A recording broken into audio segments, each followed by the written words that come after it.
Hi, everyone. I'm Rena Nine, and thank you for joining us. President Trump's lead defense attorney, Rudy Giuliani, has walked back his claim that President Trump intervened in the Time Warner AT&T merger. After initially saying that the president denied it, Giuliani told CNN on Saturday Mr. Trump did not interfere. This comes after AT&T admitted to hiring the president's personal lawyer, Michael Cohen, for insight into the Trump administration. AT&T now says that was a big mistake.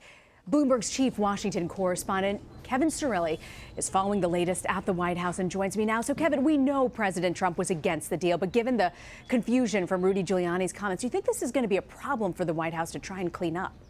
Well, President Trump tweeting earlier today, Rena, that he is still against that proposed AT&T Time Warner deal. This comes following AT&T dismissing the employee who had worked and reached out to Michael Cohen, the president's personal attorney, as well as close confidant and self-described fixer. All of this would suggest that the Stormy Daniels issue that we've been reporting on for quite some time has been a legal fishing expedition of sorts for attorneys that are investigating the president, as well as Bob Mueller's investigation team.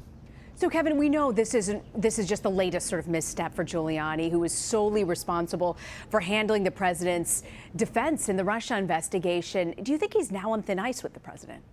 Well, I can tell you this. I talk with sources, Rena, who suggest to me that former New York City Mayor Rudy Giuliani knows exactly what he is doing when he grabs that media megaphone of sorts and projects a message. On the flip side of that, his critics, both Democrats as well as certain Republicans alike, also very concerned that perhaps the former New York City mayor is, in fact, putting the president in jeopardy and not really thinking through his comments. Either way, this is someone who has supported the president and candidate Donald Trump for quite some time and has a very close personal relationship with the president. He is someone who has deep background with him. And so, you know, look, it's someone who, when he wants to speak, can command attention. The question becomes if he's commanding attention for the wrong reasons.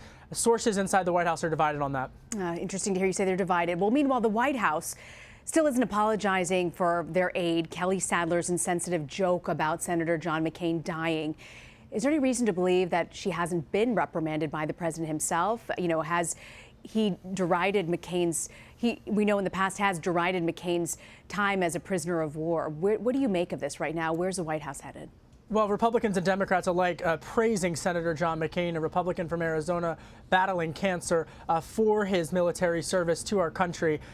In terms of what the White House response has been, White House Press Secretary Sarah Huckabee Sanders saying at the podium on Friday that also praising Senator McCain, but also not going so far as to say whether or not there would be an actual reprimand. Also, Chief of Staff General John Kelly telling reporters on Friday, following public remarks from President Trump, that he did not anticipate that there would be a firing as of now. The White House facing intense criticism over these comments. Reportedly, she has apologized directly to Meghan McCain, but again, Republicans and Democrats really coming to defense of Senator McCain. And we should note what this is really all about and what started all of this, which is the president's CIA director nominee, Gina Haspel, who testified this week before the Senate for a confirmation hearing.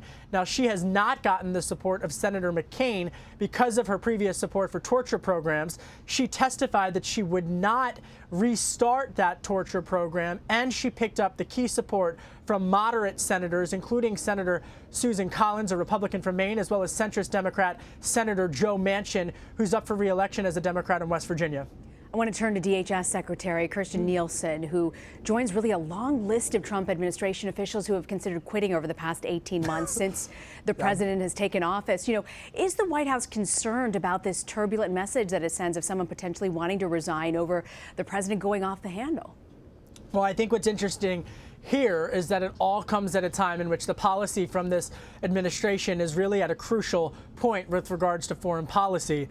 In particular, the back and forth, the palace intrigue stories, so much of what the White House has criticized in terms of media reports, but the palace intrigue really influencing the personalities and the policy here. In particular, because look, this is a week in which the president has withdrawn from the Iran nuclear disarmament deal, At the same time, the North Koreans have released 3 detainees with the result of new Secretary of State Mike Pompeo, Gina Haspel, as we just discussed, testifying in the Senate for CIA director. And look, the Israeli embassy in Jerusalem about to open this week. So this is a crucial time for foreign policy as well as domestic national security. And at a time when those palace intrigue stories are not helping this administration with so much important news flow continuing. Kevin, we know there are a lot of campaign promises the president has managed to fulfill during his short time in office. Friday was a big day about drug pricing. Can you imagine? One thing they pushed forward was having these drug ads actually disclose the price of their drugs in these advertisements. Do you get the sense, though, that the president might fall short of a campaign promise? He said that he wants Medicare to negotiate lowering prices. Are they backing away from that?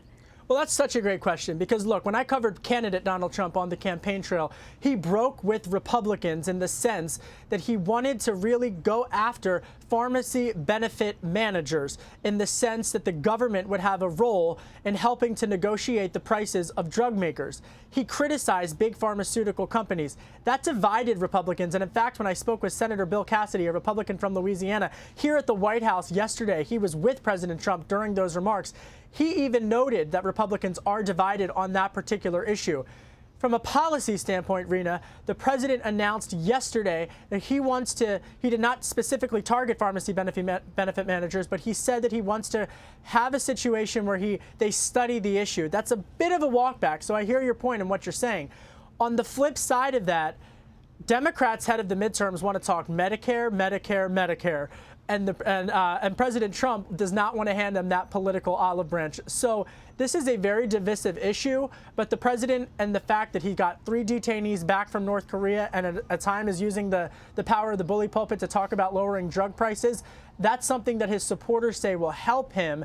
But how far he goes, he needs Congress. He said he needs Congress. And right now, my sources up on Capitol Hill, I'm not sure there's a real push or of any bipartisan support to get a major comprehensive drug lowering price bill passed. Okay, I know a lot of Americans would sure love that if it were to happen, right? A lot would. Oh, absolutely. Kevin, I want to ask you, turn to North Korea really quickly. We know the Kim regime said that it will